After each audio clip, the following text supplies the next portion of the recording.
Another day, another basketball stories na naman ang pagkukwentuhan natin. At ngayon nga ay pag-uusapan natin ang balitang pagkuha na sa wakas ng Minnesota Timberwolves kay Kyrie Irving at ang balitang may bagong trade proposal ng ang Lakers sa Milwaukee Bucks.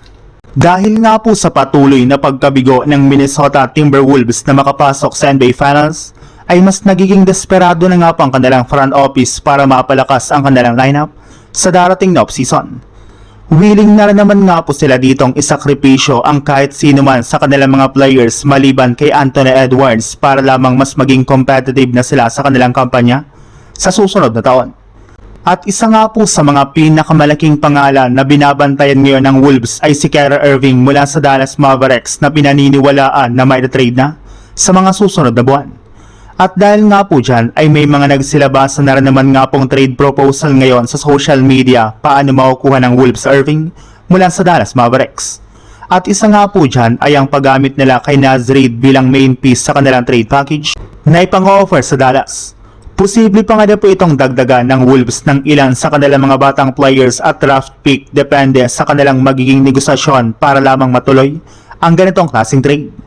At kahit ano man nga pong gawing offer ng Wolves ay isa lang naman nga pong nakakasigurado tayo. At iyon nga na po ang katotohanan na gagawin ng front office ng Minnesota ang lahat ng paraan para lamang makuha nila sa Irving at may tandem ito kay Anthony Edwards.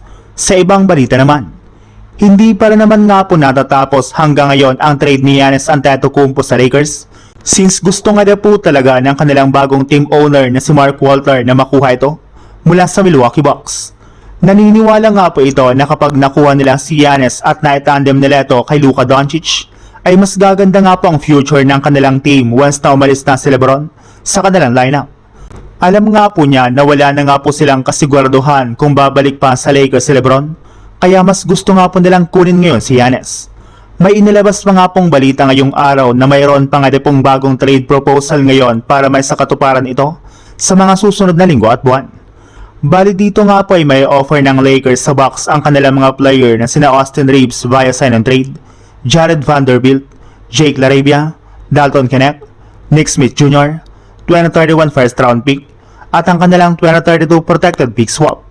Habang makukuha naman nga po dito ng Lakers si Giannis Antetokounmpo na may kasama pang $12.4 million na trade exception at $4.2 million na trade exception, since ito na lang naman nga po ang nag-iisang paraan para magkaroon ng deal ang Lakers at ang Milwaukee Bucks.